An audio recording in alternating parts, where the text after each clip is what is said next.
So hello and welcome. Happy Friday. Today is Friday, April the 11th of 2025. This is Backyard Beekeeping Questions and Answers, episode number 301. I'm Frederick Dunn. This is the way to be. So I'm really glad that you're here. If you want to know what we're going to talk about today, please look down in the video description and you'll see all the topics listed in order, and there aren't very many of them. That's right. This is going to be a short Q&A because there's just not a lot going on. Let's just be honest, it's a little bit depressing outside. I can't remember a year when the weather milked out this long and kept our bees inside our hives, because even this morning it was at what temperature? That's right, 32 degrees. 32 degrees Fahrenheit, which is no great surprise, 0 Celsius, freezing temperature. 2.7 mile per hour winds, which is 4 kilometers per hour. 99% relative humidity, not a great surprise there because it's raining. That's bad for your bees.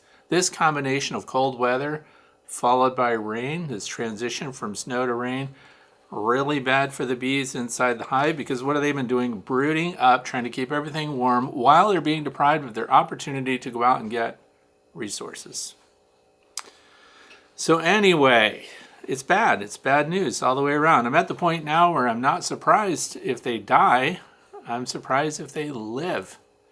We have lots of losses this year. It's not good. The bees have now been confined for roughly 6 months. That's a long time, no matter how healthy your colony of bees are. Anyway, we're going to talk more about that in the fluff section at the end.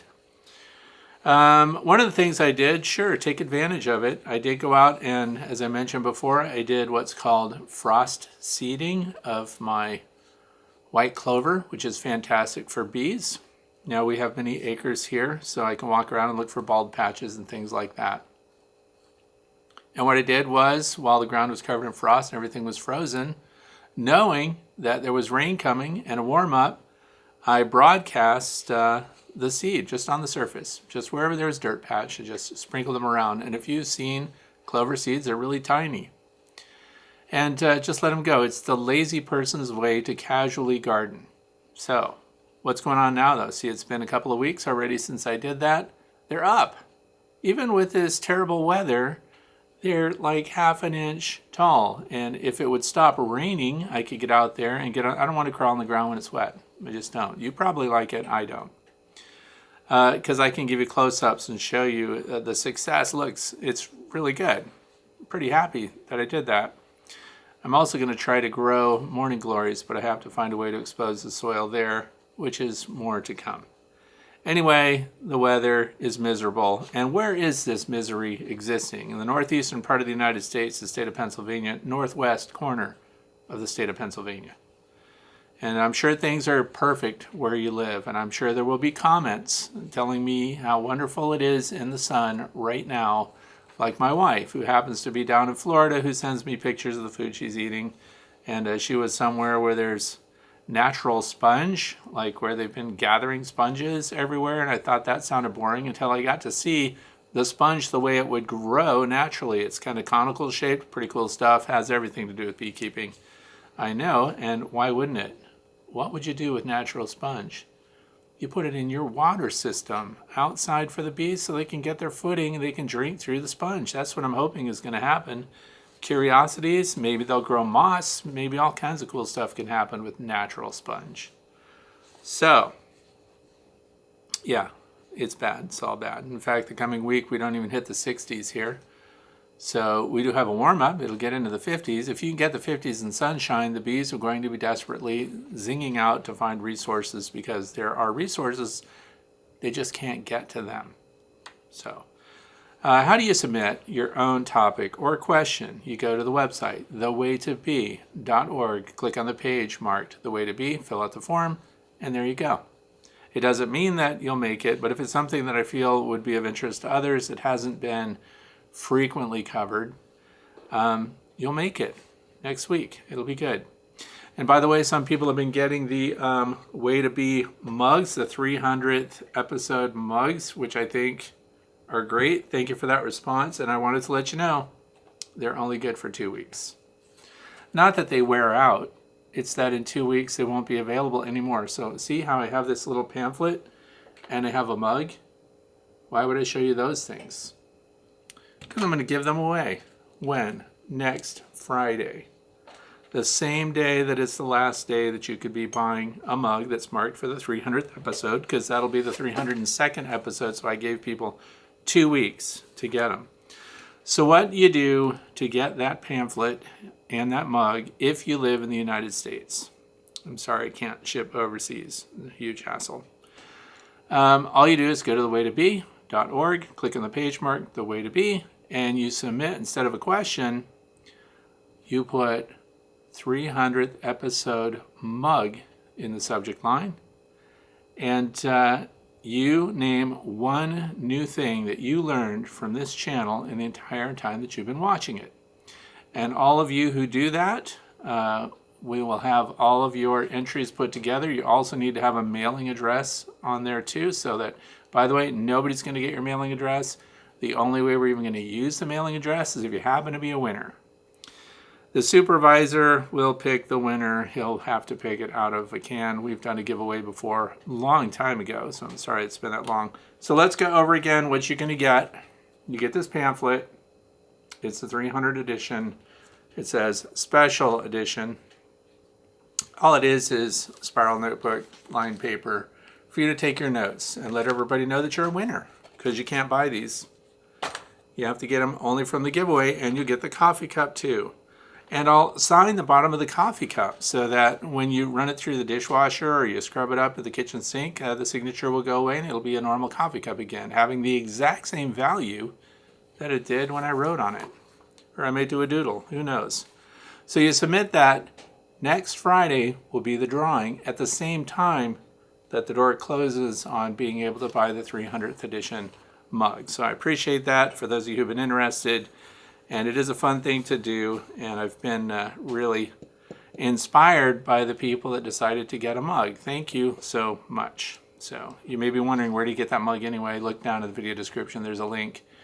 They're sold on Teespring, and there's a link on Facebook, and so on. So it's just some way to commemorate it. So let's jump right into today's question. If you have a question right now that's just eating you up and you need an answer and you're watching this at some other time, go to the Facebook Fellowship, The Way to Be.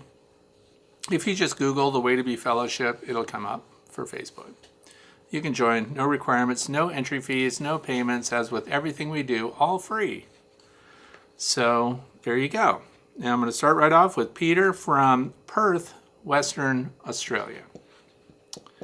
So a couple of years ago, I built a long Langstroth hive to your plants. Thank you very much. What I have found is that the queen plants eggs throughout the frames mixed with pollen and honey, hence no pure honey frames to harvest. I don't use a queen excluder. Can you make a suggestion or technique to limit the queen to stay at the first 8 frames? Okay, sure. And here's the thing, and I'm not telling you to use or not use queen excluders. You can. We described last week how you can make a queen excluder as part of your follower board. So you model it after the follower board so it fills the space, and then you can, of course, constrain your queen to the first few frames, whatever you decide. There are a lot of beekeepers, even here in the northeastern United States, some that are commercial scale. Steve Rapaski comes to mind. They do single deep brood management, and so that's 10 deep Langstroth frames.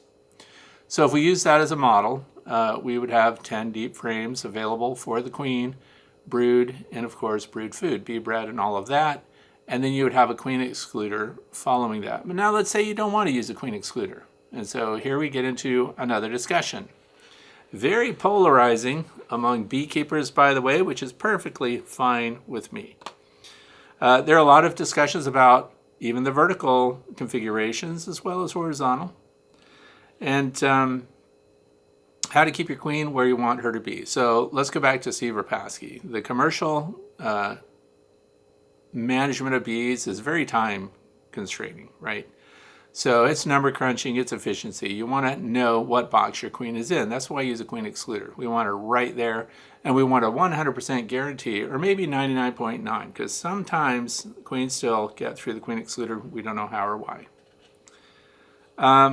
So they want to make sure that it's nothing but honey up there, because even if they can do brood at any time of year, my configuration, deep brood box, medium honey super for the bees, beyond that for the people.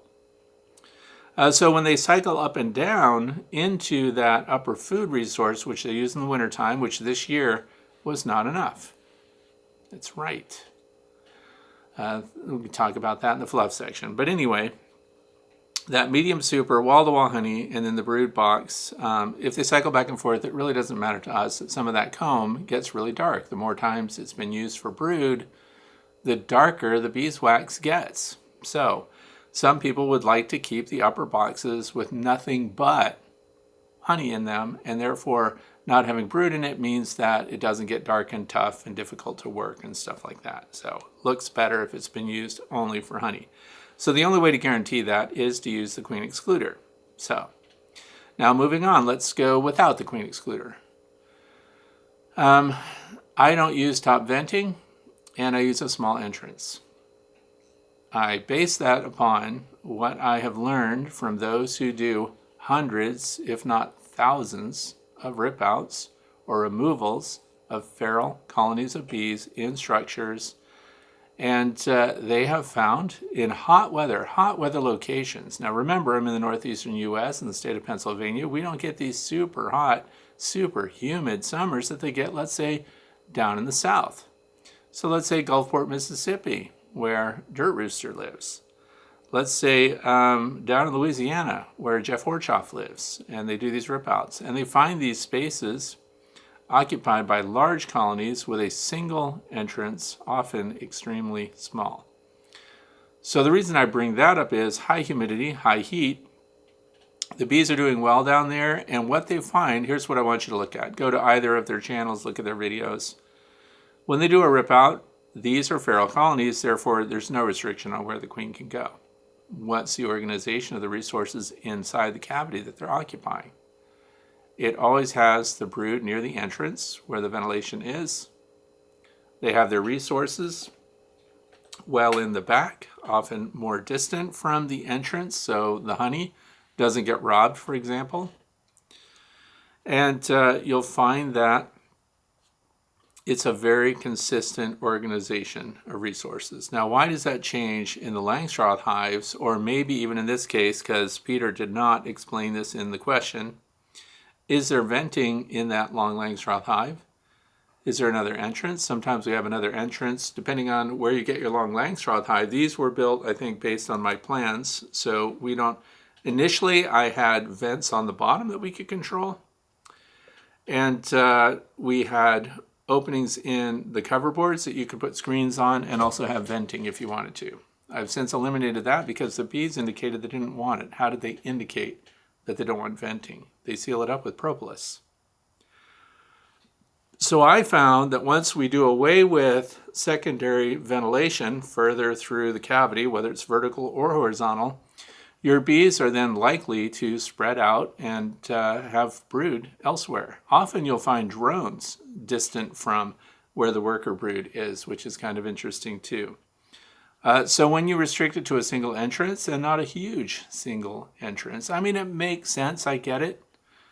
When you look at a beehive and you see that it's, it looks like huge traffic congestion midday and there's a nectar flow on and you just think, I'm just going to pull out that entrance reducer, I'm going to open it wide up and all these bees are going to go in there. And not only that, it provides more ventilation. It makes sense that it would provide more ventilation. And of course, less traffic jamming with the bees. They're more efficient. They go through. Instead of a 2-lane highway, we now have a 6-lane highway. So I keep it small, and this keeps the brood down near the entrance, and it's just a normal progression up through to honey. I rarely have them go above the second box. But I also say that people that do that at 100% risk that you might end up with what's described here. You can have brood further away from your entrance. So if you want to guarantee it, you have to go to putting in a queen excluder. In the event that this is happening, even though you don't have any secondary venting, even though all of your joints are nice and tight, because remember where your boxes come together, you have the potential there for wear and tear and air movement until the bees probolize it up. So closing up entrances, making sure you have a single entrance, concentrates them. In these barrel style hives, like the ivory beehive, which looks like it's a cylinder on its side. It has the option to have back venting and a front entrance, or closing the back and only having the front entrance. So I closed the back and I only had the front entrance. So what did they do? Predictably, they started with brood. They went into a mix of brood and resources, and then nothing but honey stores all the way to the 15th frame, all the way in the back. So by closing off venting, they do what they do naturally in cavities. So it's very interesting. And just like a yo-yo, in spring, they're all up at the top and they go back down. And if I could just get out in the hives and work the bees to where I fully intended to by this time of year, because let's face it, the clock is ticking. I don't like not knowing what's going on inside the hives. But I'm not going to go out there in 39 degrees with the wind blowing and the rain coming down and snow falling and open up the hives and do inspections. It's just not going to work out. They are challenged. But what we're going to be looking for this coming week, if I can get some warm days, and I think there should be a couple of them, I'm looking to see if they're starting queen cells already, but I think this year they're hurting. I think they're far behind. I think their numbers are going to be small. I think we're going to open up a lot of hives and find out that they've dwindled to the point where they're in jeopardy. And the reason I say that is we can really count the days they've had where they could fly. And it's like 3 days in the past month. This is not enough for your bees to sustain themselves. I don't know what's going on where you are, but here where I am in the state of Pennsylvania right now, it is not good for the bees. They are not able to take advantage of the nectar resources that are out there right now and the pollen resources that are out there. So the minute they do have an opportunity, it is a mad rush.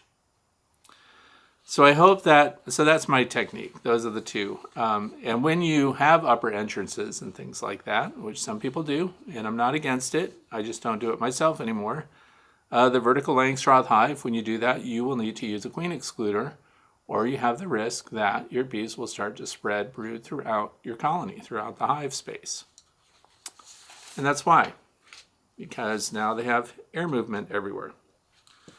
Question number 2 also comes from Peter, Western Australia. Okay. It's the end of our season here in Perth. Unfortunately, in my district, it has been very poor in resources. See, that's what we had last year. We had a dearth.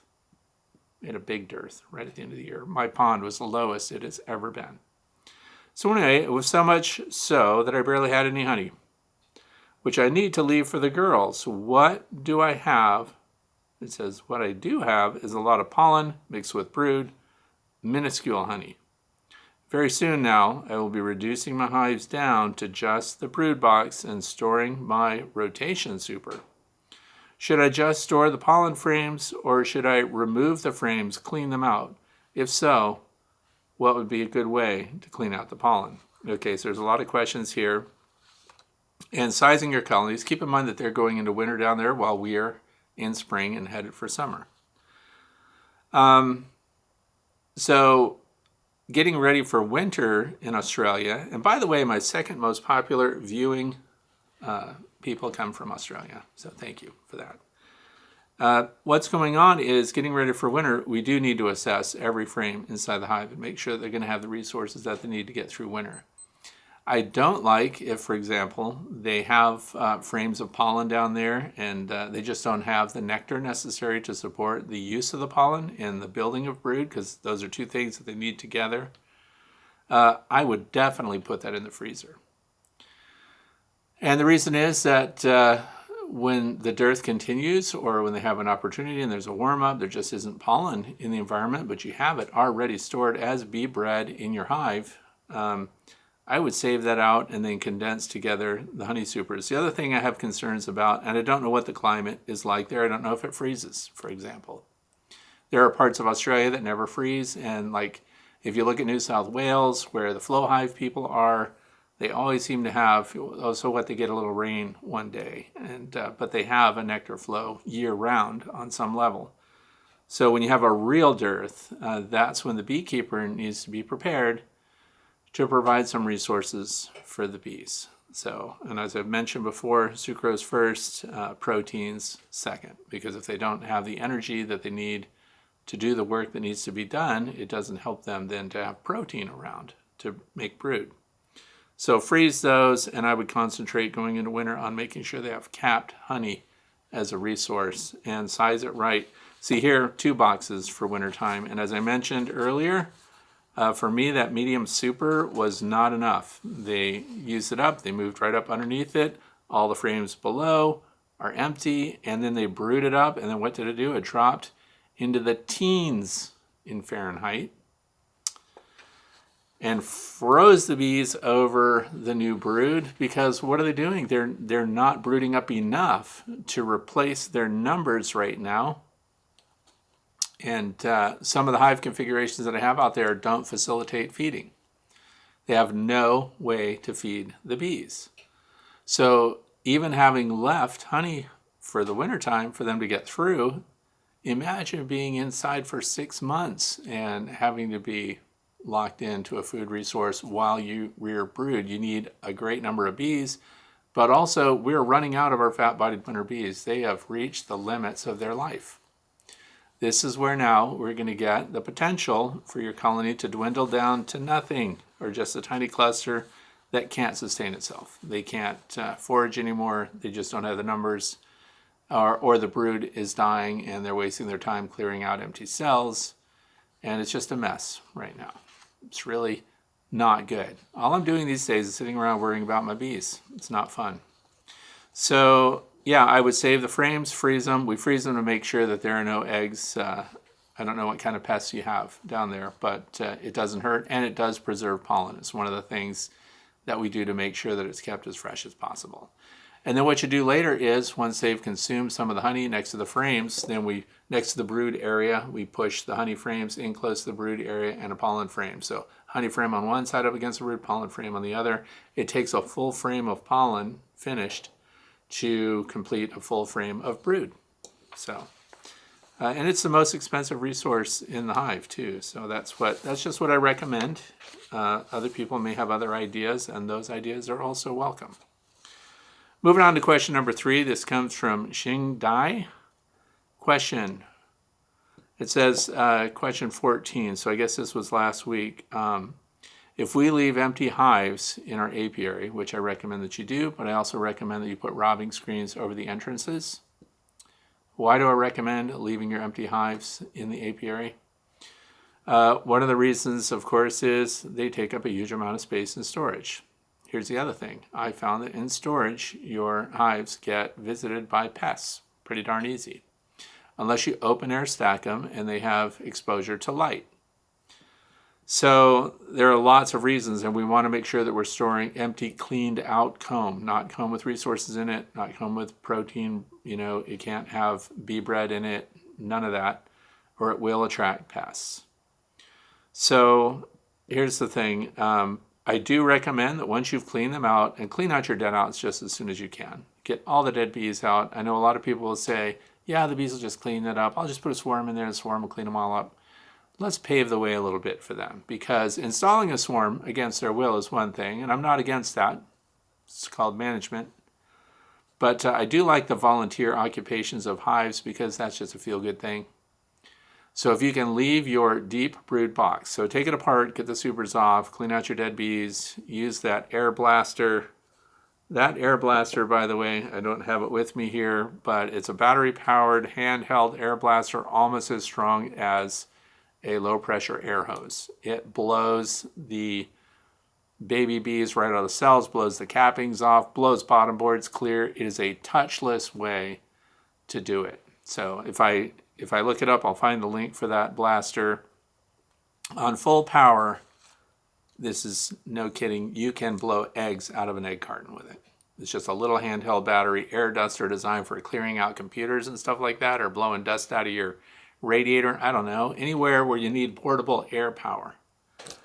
I was drying off eggs that I had to wash before I put them in the shell, in the egg carton, and I had it too high, and it was lifting the eggs out of the egg carton. That's how strong it is. it is a pocket-sized tool that you can blow dead brood out. And the next bees that want to move in will appreciate it. It's less work for them to do. And I have seen bees, scouts, reject hives as soon as they detected dead bees in it. So if you can pave the way and make it smell just like brood comb and everything else, think of it as, a previous owner of an apartment either left their garbage everywhere. Who wants to move into that? Or they did a good cleaning on their way out and left it move-in ready, broom ready, whatever you call it. That's what we want to do with our beehives because the swarms can move in. And so that's why I was suggesting that. So the concern here is they're in yellow jacket territory. And if we leave a previously occupied box, would not yellow jackets move into it? With all the frames in it, they tend not to. And how do I know this? Because I have encouraged not yellow jackets, but wasps to move into empty hive equipment. There's a video. If you want to look at my YouTube channel, which is Frederick Dunn, and you go to the little search bar up on the top right, just look at wasps versus wasps. And what I did is I picked the favorable wasps and I set up boxes for them, standard solid bottom board, deep brood box, empty, no frames, nothing else.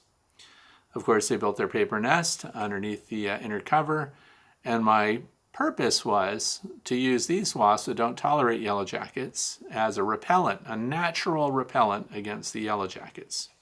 So you could look at that video and see that then if you have frames, they're less likely to move in, the wasps are, which is interesting to me. Because let's think about the wasp paper nest, right? Looks like a little umbrella. The queens start this time of year and they start to build it out. If there were frames in this hive, then there's no room for them to do that. They tend to not like that. They have to create galleries of cells that they're going to have their brood in. And they need space to do it. So it's not a big concern that yellow jackets will move in, although it wouldn't hurt to do inspections. I'm a huge fan of getting your morning coffee, tea, or whatever you drink and wandering around at sunrise and seeing what the landing boards are like, what's visiting, because your cold weather flyers, your early morning flyers, are your wasps. So you can find out what's going on. But my goal is to have boxes that are ready for a voluntary swarm to move into, which last year was a banner year for that. Or having a box that's just ready so that when you've registered with beeswarmed.org, which we did that interview with Mateo last week, when you register there and you go and get your swarm and you've collected it and you've brought it back in your car, now you have to hive it up. Isn't it a pain to have to go into the shed and pull out a bunch of gear and put together a bottom board and an entrance reducer and a deep box and everything else? How awesome would it be if it's already just sitting out in your bee yard? So that's what works for me. And you can just hive those things up. And by the way, for those who are interested, he was doing a fundraiser, GoFundMe, whatever. More than 250% of the goal was met. So fantastic for Mateo, somebody who does a great service to us as beekeepers, and the public in general now have a source, beeswarmed.org, where they can report swarms as they find them. And then beekeepers can go and get them, and we limit the amount of time that they're on trees and stuff. Their opportunity to survive in the wild is greatly reduced. Even where I am, the habitat for the bees in trees has been profoundly reduced. Why is that? Because they came through and logged all the woods around here. And they took down trees that were 10 inches in diameter or larger. So basically every bee tree. And it's still going on a mile to the south of me, to the north of me, a mile to the north. They actually set up a mill in the woods, and they've been milling those big trees and logs there all winter long, which is really interesting. But you talk about habitat disappearing for cavity nesters and even honey trees, bee trees, and things like that. It's going down. So it's going to be more and more important for us to have bee boxes for them to get into, because the habitat, the wild and feral colonies that need places to live will now be looking at our apiaries, hopefully, for places to be. And so that's it. Long answer for that question, but I wove in a lot of extra stuff there. Question number 4, last question of the day. This comes from Mike from Waukesha, Wisconsin. Question is on bee venom viability. My brother's a little sensitive to bee stings, and when cleaning out a dead-out, he wondered if he could get stung. I suggested that if you picked up a recently deceased bee and squeezed her, you might. But I'm thinking after a short time they would no longer pack a punch. Any readings on that subject? As always, Mike. Okay, so here's the thing. Yeah, we play with dead bees all the time. And also, this is one of the things that you can get in a dispute over, or let's call it a heated discussion, when people say dead bees still sting. They don't, actually. So, and the discussions, because it's one of these areas where people have made up their minds because they were stung by a dead bee. Now, I will say this because a lot of new beekeepers will often open a beehive and they think they're all dead. They're sure they're dead, in fact. And this is why I always say, if you think they're dead, scoop them onto a plate, bring them in the kitchen, and put them on your kitchen table. Because there'll be a small cluster. They don't look like they're moving. They look for evidence of life, right? So they look for respiration. Now, you can't take a mirror and hold it under the nose of a dying bee and see if it's still breathing because they don't respirate that way. They don't breathe through their mouth. They breathe through their spiracles. So then the thinking is, if we don't see the abdomen expanding and contracting, must be dead. Actually, no. They could be in a chill torpor, which happens a lot this time of year with the warm-ups and the cool-downs and the warm-ups and the cool-downs. This is a devastating rise and fall of temperatures this time of year. That's why it's so hard on the bees. But anyway, you often find out that they're still alive. So what happens is some people get a handful of dead bees, and then as they start to warm up on your hand, the stinger comes out like it's in slow motion and they low-key sting you. I say that because bees, when they're agitated, can deliver more venom or drive their stinger deeper or be more aggressive in the way they defend themselves. So now let's say they're dead. First, let's talk about the apparatus. You know, bees are, you get this argument too. Well, if bees are so evolved, how come they die when they sting and a wasp can sting you over and over and over? Well, the wasp is stinging you over and over. If it dies, it can't sting you anymore either. But the honeybee, even after you kill it, detaches its stinger, which has an autonomous system on it. And by that I mean it runs on its own. So it has little muscles that contract on their own, and they have a venom sac, and they have a little alarm pheromone gland in there, and they have a 3-part stinger. So they have the stylus, which is a rigid portion, really super sharp, and then they have stylets. And those things slide, and they dig into you. And they, lancets, I'm sorry, they're not stylets, they're lancets. So think of lances, like the old medieval times. So while these things are sliding on the stylet, or the stylus, the fixed stinger part, venom is being contracted by the muscles and traveling down, right? And it's not a closed system, so it's not like a hypodermic needle. It doesn't travel and close and then just deliver at the bottom of the stinger. It kind of leaks out all the way, and they're driving themselves deeper and deeper in. Now, the reason I bring this up is there have been studies done on it. So they contract for about 30 seconds. So it delivers its full venom load in 30 seconds. Now, even when they're just in an alarmed or aroused defensive state, they are releasing some of their alarm pheromone. And they are priming themselves with a little bit of venom. And so when the venom is in the stinger, and then you come along later and you're picking up a bunch of dead bees, and if their abdomens are contracted and the stinger is sticking out, you can poke yourself with a stinger and there's residual venom on it. And it's no longer actively expressing venom from those venom glands. What it's doing is it's just already coated on the stinger, and when you stick yourself, you can get a little reaction from that, and it's very tiny. You can have dried venom and get a reaction when you stick yourself with it because you're going to poke it into your skin. So, but dead bees, none of that apparatus is still functioning. It can no longer drive itself into your skin. It can no longer actively deliver more venom because after that 30 seconds, it's kind of done anyway. And so dead bees, truly dead bees, do not sting.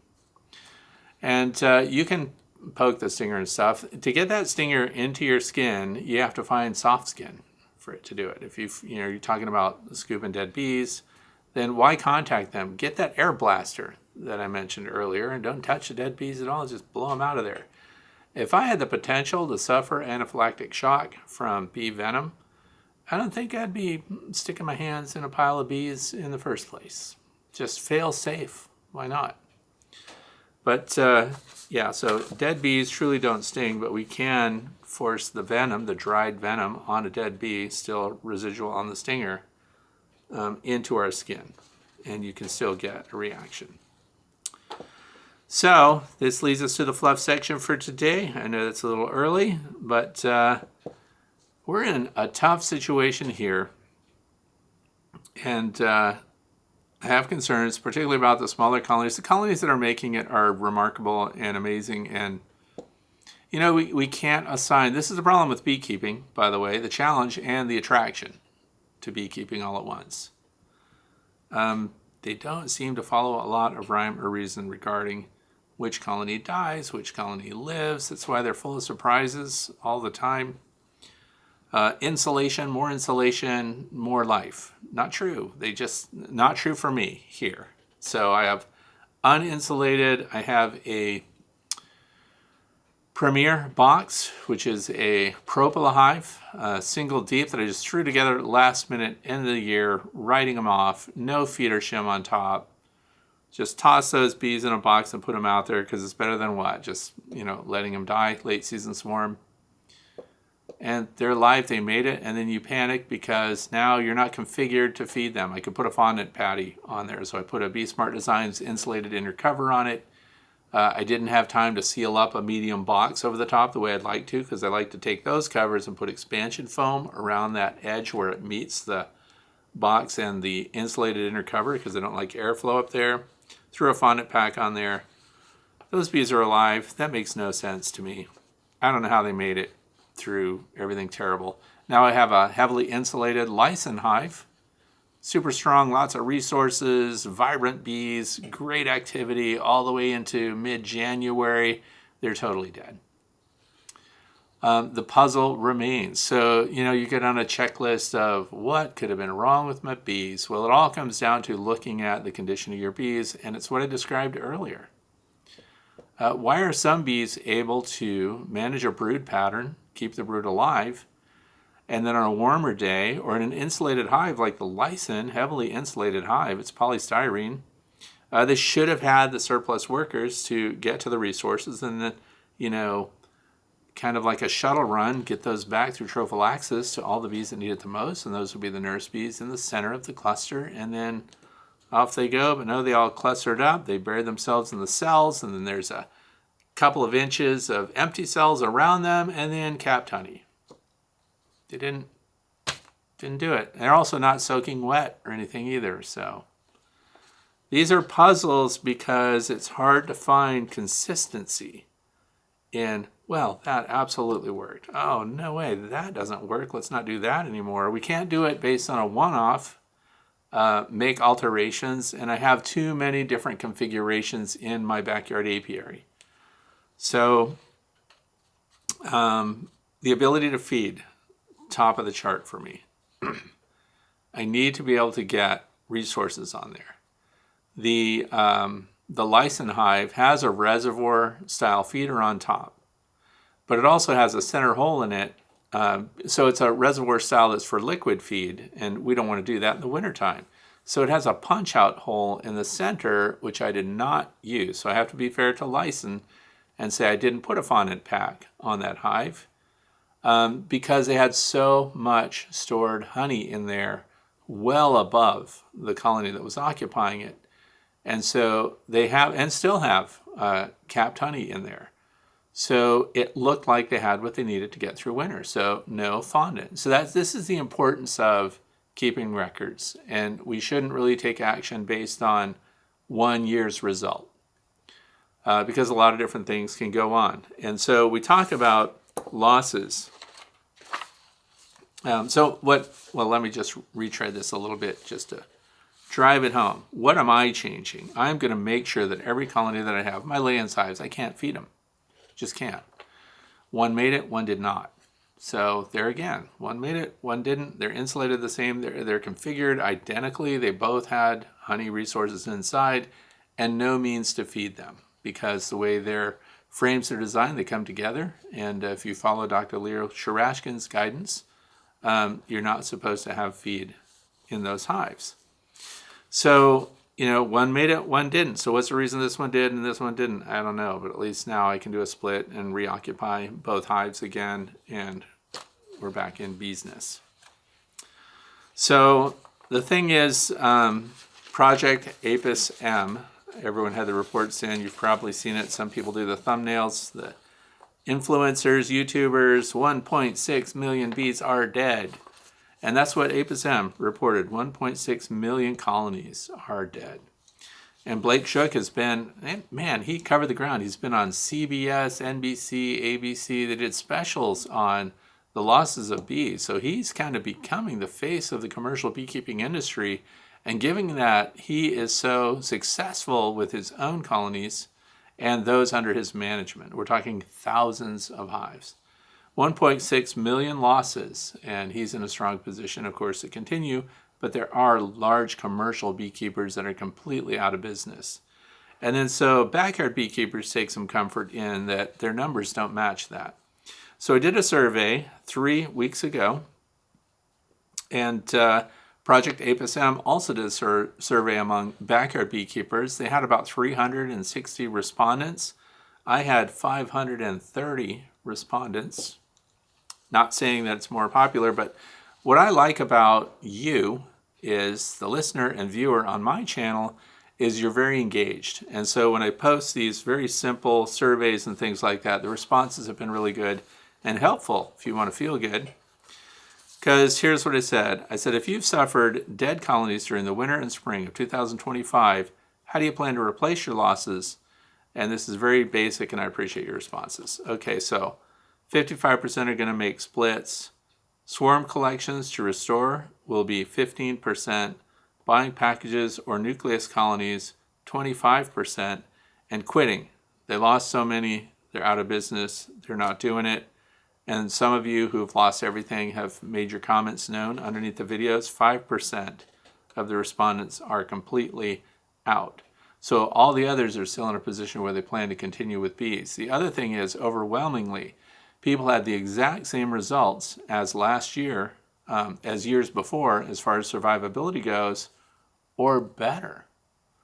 A very small percentage lost more than normal or lost all of their bees. So it's very interesting, and I realize this is a very basic kind of survey because we don't even mention, are these Langstroth hives, are these insulated, are they not insulated? It's not. It's simply backyard beekeepers. Did they make it? Did they die? What are you going to do about it? Are you going to quit? Are you going to continue?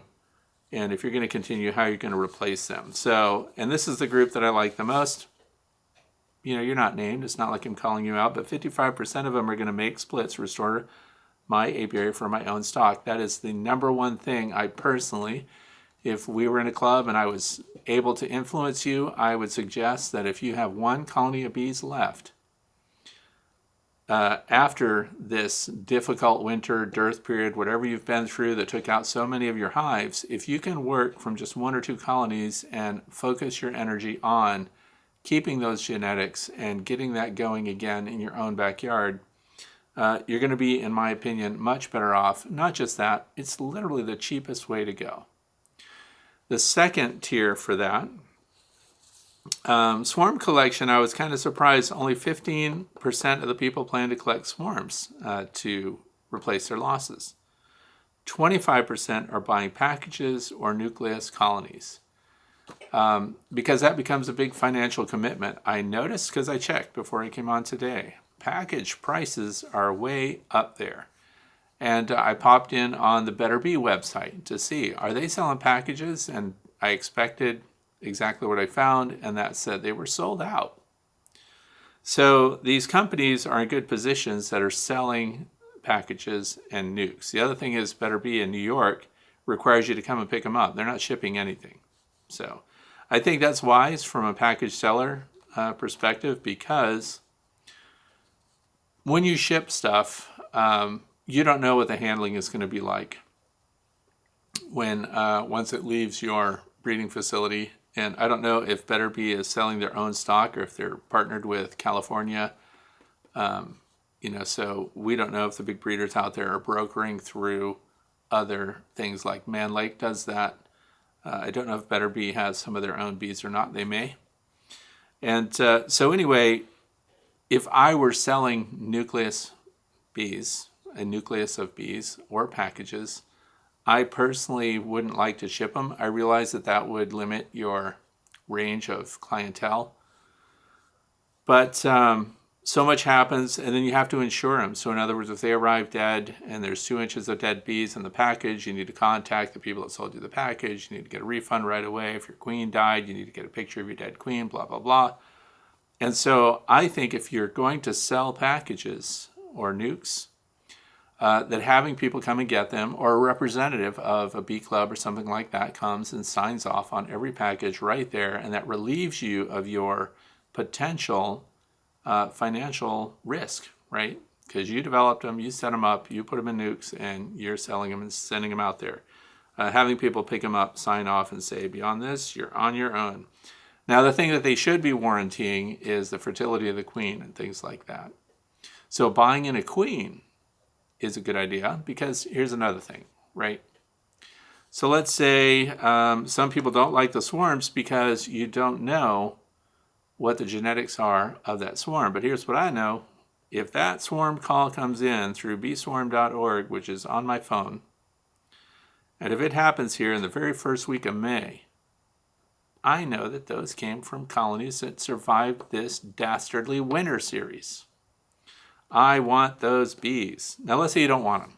Let's say you're spoiled. You can use the bees, but not the queen. You don't care about that queen. You don't care about the genetics. You care about the workforce, and that's all you want. So collect the swarm anyway. Put them in something, find the queen, remove the queen.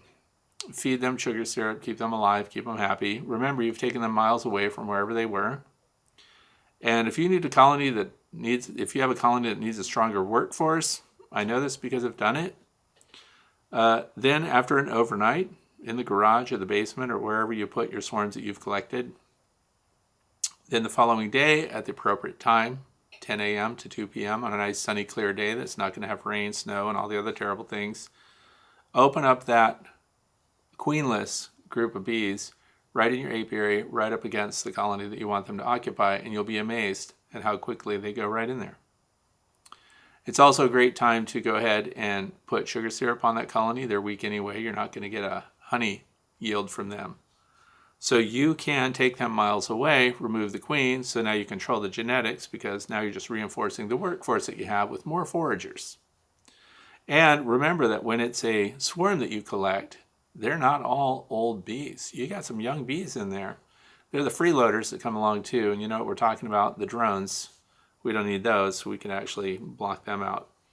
But you can fortify a weak colony with them. So in other words, what I'm trying to say is don't turn down free honeybees. If it's a swarm, get them. Why buy the package? You could just buy a queen later and make your own package from swarms that you've removed the queen from. And then they follow any queen pheromone, the strongest queen pheromone. This is another thing that happened last October for me. Late season swarms result in what? Virgin queens in the resident colonies, right? And then, because I'm giving this a lot of thought because I'm losing sleep over some of these colonies. So what happens? The new queens have to finish maturing after they've, of course, beat each other up, killed each other, whatever. Now there's a survivor in there that has to fly out and get mated and come back. We're in October. Now I had several swarms in October. So then they come back, assuming, we have drones out there, and there generally were that time of year, because we have a late season swarm season here too. We also have a decent late nectar flow, but when the weather turns bad, everything turns against these colonies. So then what happened was we end up with a bunch of queenless, colonies that don't have mated queens. So the pheromones of a colony that has a mated queen will overwhelm and outcompete the pheromone of colonies that have unmated queens in them.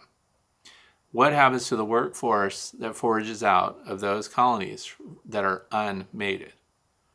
They go to the colonies that have mated queens. They smell better. Their chances of survival are better. They move right in with them. So you can end up with huge swarms. And you can also end up with overloaded colonies of bees that just don't make sense because there's no way that these numbers came from the brood frames inside the colony. All of a sudden, this thing is jam-packed wall to wall, and they're bearding. They have left colonies. This is my speculation. So they have left colonies that had unmated queens or queens that didn't make it. By the way, 75% will make it, but that means 25% statistically don't end up getting mated, and it doesn't matter what time of year.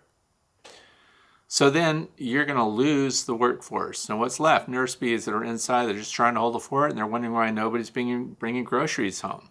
So, and then those are the ones that are going to be dead mid-December. So these are some of the things that I'm seeing in some of the colonies. So that's the tiny cluster, undermanned. They're not fresh kill. They've been dead for a while. And the other thing is if they're overrun with varroa, then we also know that the brood is spread out, the workers are spread out all over the place. So there are indicators based on what you're looking at, these tight clusters, starved out, full bodies in the cells, abdomens contracted, and a really good formation. That's a starve out, where if they're actually challenged by disease and everything else, they tend to be spread out everywhere, especially if there's no viable mated queen inside. And now you might think, wow, end of the year though, so if the queen didn't come back, doesn't that mean that they produce laying workers? And then don't the laying workers, wouldn't we then see a whole bunch of drones in the worker cells produced by laying workers that are just trying to save their genetics? And I say no, and here's why. They didn't have the resources even to produce brood. So they couldn't do anything about their drones. They couldn't make them because they didn't have bee bread coming in. They didn't have the resources necessary.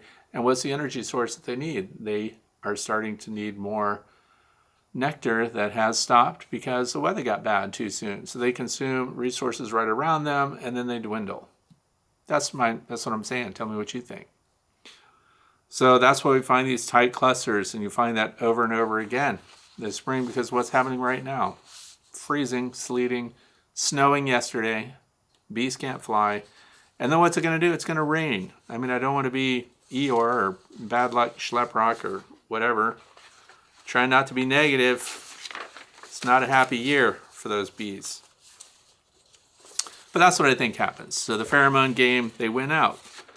They move all into one big hive. The other thing is when you get this huge swarm that's all together, and I divide them up because they're too big for even a Colorado bee vac, which is the size of a 10-frame deep.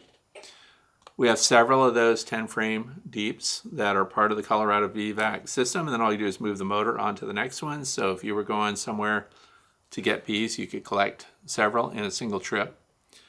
And so I like to take the grand monkeys out there, the grandkids out there, and tell me which of these boxes they think has the queen and which does not. So giant swarm, maybe multiple queens, we don't know. So we go and we see that one is absolutely calm and they're clustered heavy in one corner and they're just quiet. And by the way, they should be in the dark. So then we get over to the next one though, and they're just humming away. They're loud and they're kind of spread out everywhere and they're unsettled. No queen. It's really easy. And now what we can do, because it is too big, that's too many bees. We're talking easily 10 pounds worth of bees. Now what do we do with all of them? You don't want to jam them all into one hive. So we'll take the one that has the queen in it and we'll start a colony with that. And then we'll take the other boxes that just have workers without a queen, and what do? We haul them to an outyard somewhere else and we fortify the colonies that are there with those foraging numbers. So we split them up and let them go into whatever hive they want to. And they do, and it's amazing. I don't know why the guards don't guard them. Why they let them in, because keep in mind, when they're swarming, what are they doing? They're loading up on resources, so they're not beggars. When they show up, they have provisions. They're ready to go to work. They're ready to help out. So you can fortify colonies with these oversized swarms by just figuring out where your queen is, hiving them, and taking the rest and dividing them up as if they were packaged bees. without queens. And all they'll do is follow the pheromones of settled, mated queens that are in production. So lots of things to do with swarms. Don't ignore swarms. So another thing that last Friday I got some feedback from people. Somebody that let me know they unsubscribed because of my jump spider at the very end, which is, I think it's funny, but I guess it's not. I'm not scared of spiders. So at the end of last Friday's Q&A, I thought it would be funny to have a jumping spider jump on the camera, which they often do. You get down there, you're taking a video of them, they pinwheel around, they look right at you with those big eyes, and they disappear. And I tell people this when I'm giving presentations, where did that spider go? It's on you, or it's on your camera. Either way, it jumped on you. I thought that would be funny, not. Anyway, I did a survey, of course. Spiders, it says, how's your tolerance? So when it comes to a presentation about honeybees, and then these are the survey questions, 392 people responded to this, by the way. And I like this one. I never want to see an image of a spider. That's one category. 4% of the people. That's actually higher than the standard. Because, well, actually, it's right on the money, 392, because according to surveys that I researched, 1% of the population can't tolerate even an image of a spider. It's at the point where I could take a picture of a super cute, bold jumping spider. I can put it on social media, on Facebook, and see my friend's number go down. So people don't want to see it, to the point where they would unfriend you over it. So never want to see an image of a spider. That was interesting. 4%. Here's the other low percentage. Only 2% said, I will leave any presentation if spiders are part of it. 2%, so 2 people out of 100. What else here? I have anxiety about spiders, but I want to know more. That's 7%. I like that attitude.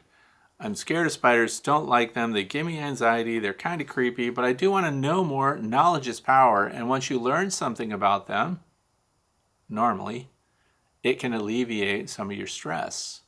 Although I caution you, sometimes when you learn more about an organism, the more you know, it goes the other way. Your stress and anxiety can increase when you realize what that's about. But 7% wanted to know more. 3% want a warning. If a spider image is included in a bee talk, they need to have a warning.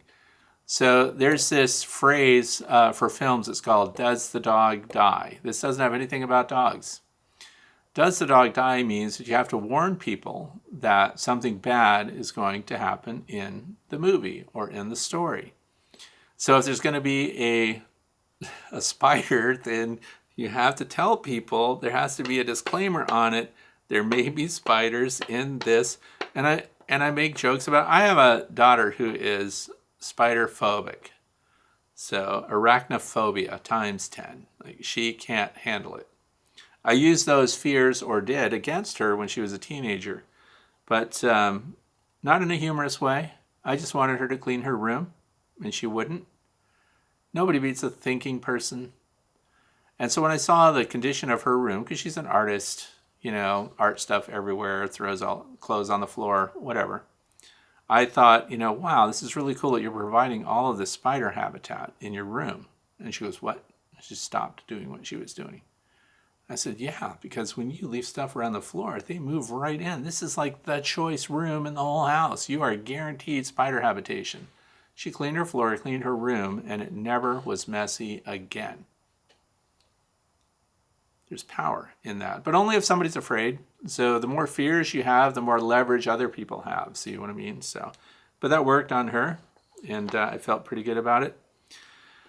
So here's my best answer. 83% said, I want to know about as many living things as possible, and that includes spiders. So those are my people. That's my core group. They want to learn about everything, because some people even write me and say, unsubscribing, I'm here for bees.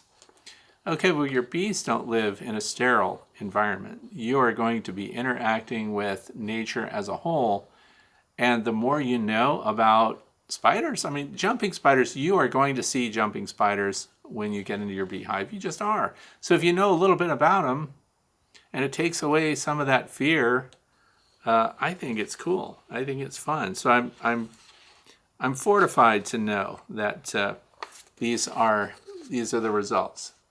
These are really good. That's 80 over 80% of the people want that. I think it's good. I think you should be learners. I like sharing about things, and it's fun. And I apologize to those who are actually terrified. I know it's a real fear, arachnophobia, not a joke. So, what else do we have? Scout the environment now and see what kind of things. Get some good binoculars and look at the treetops and see if things are in bloom, see if the bees are on them. That's coming around. So, and the drone comb. I almost forgot. Here I am, and this is a thumbnail for today. These green drone combs, which, by the way, a lot of people never use. So it's color-coded for a reason, so that you will know, and it's marked on the back. 2X means it's double wax dipped. This particular one comes from Acorn, I believe. Yeah, Acorn. So heavy wax drone comb. And some people say, why do I want to put a frame in that is just for drones in my beehive when I don't even want drones? Well, what I want to explain and share with you is when you put worker foundation inside your hive, they'll even turn some of that into drone comb. So the drone cells are larger than the worker cells. And when they do it, it makes it all wonky looking because they forced it. They didn't really want to follow the pattern that was established and the parameters that were set forth for the bees. They need some drone comb. So what do? They tuck it up in between. So when you've got boxes up here and you've got the burr comb in between, most often those are cells that are large for drones. And so they start tucking their drones everywhere they can find a space for them. So this was interesting. If you put a frame of drone comb in like your number 1 spot, your number 2 spot, something like that. Remember, they start building drone when they've satisfied all their other requirements. They have the food they need, they have the resources they need, they have brood, they have a workforce that's doing well. Now it's time to get some genetics out there. And that's the good news, because colonies that produce these drones, the queens that lay drone eggs, and the colonies that have the resources to feed drones, 4 times the resources necessary to raise a drone compared with a worker bee. So if you put the drone frame in there, you get a lot of advantages. One, you just provided them with a space to satisfy their instinct to produce drones. So we satisfy that, which means, in theory, less drone comb spread out around your hive.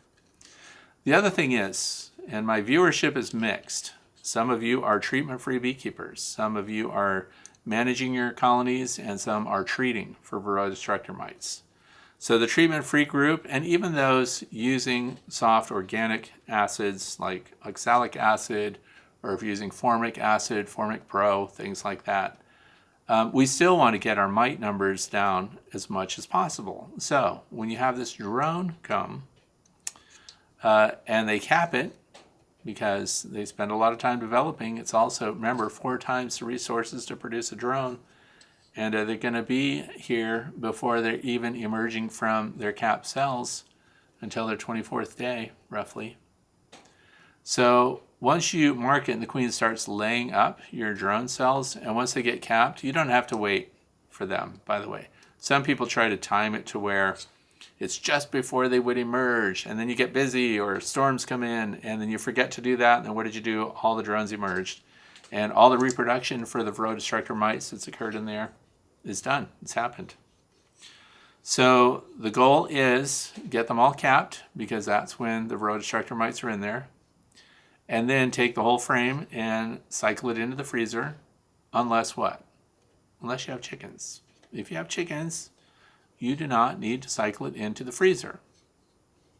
Because the whole purpose behind cycling it into the freezer is to kill the Varroa mites that are in there, foundress mite, and any reproduction that's occurred, any new females, and the male that never leaves the cell. The male is in there only, gets produced by the queen. The foundress mite produces the male first, and then that male mates with his sister mites. So they only need one cell to start off their numbers again. So you can do a lot in spring. This is why I'm mentioning this now, because if you do this and you can follow the schedule and you can keep up with them, then you can also reduce your Varroa destructor mite numbers. This is why you don't find very many mites in spring if you're doing mite counts on your nurse bees in your brood frames where the worker cells are, because the bulk of those Varroa destructor mites are now in your drone comb, in your drone cells. And what else are they on? They're not even on the nurse bees. They have a preference for feeding upon 2 and 3 day old drones. So if you let your drones emerge in here, they can serve as magnets for the Varroa destructor mites. And then what do? They've got them on their bodies. Then what do drones do? As they mature, they fly out. And Dr. Zachary Lamas observed that even though they're not mature enough to mate, which is another benchmark that people kind of look for and say, yeah, but the drone's going to hang out till it's about 9 days old or something. Well, yeah, but they're capable of zipping out and going to another hive when they're just 3 or 4 days old. Same time, they just happen to have mites on them. So you can prevent or greatly reduce some of your Varroa destructor mite drift on the bodies of drones. Because this drone, as it's aging and has mites on its body, if it flies to another colony, which is their instinct to do, they're going to spread their genetics. They're leapfrogging around the apiary. And now they get a little older, and what does a mite do? It looks for now the body of a nurse bee. Where are the drones being fed? The drones are going in there, and they're being fed by nurse bees because that's where the highest protein, the richest nutrition is coming from. And they're pushovers. They will feed the drones. And then what does the Varroa destructor mite do? Jump ship, leaves the abdomen of the drone and gets onto the abdomen of the nurse bee. And then cycles right into one of the cells because they're nurse bees. Now they're in the nursery, and there you go. Which you could have stopped if you took care of the drones and the Varroa destructor mites that are reproducing in their cells and on their bodies later. So that's why we did the green cell. So, but it was interesting to note that that can help alleviate your bee's instinct to produce drone cells elsewhere throughout the hive and messing up some of your normal worker brood if they have a designated area to build drone comb and then lay those eggs. So what do you think about that? I think it's good. So I want to thank you for watching and listening today, and I hope that you found something useful. And if you did, please consider subscribing so that you won't miss anything else. A lot of people have asked questions about, and we've talked about, the survival of bees unattended where? In bee trees. So I'm going to the source. We're going to talk about the studies that have been performed and evaluations and observations that have been made regarding feral colonies of bees in trees in the environment unmanaged by beekeepers. It's going to be very interesting. I won't say who my guest is, but she's an absolute authority on the topic.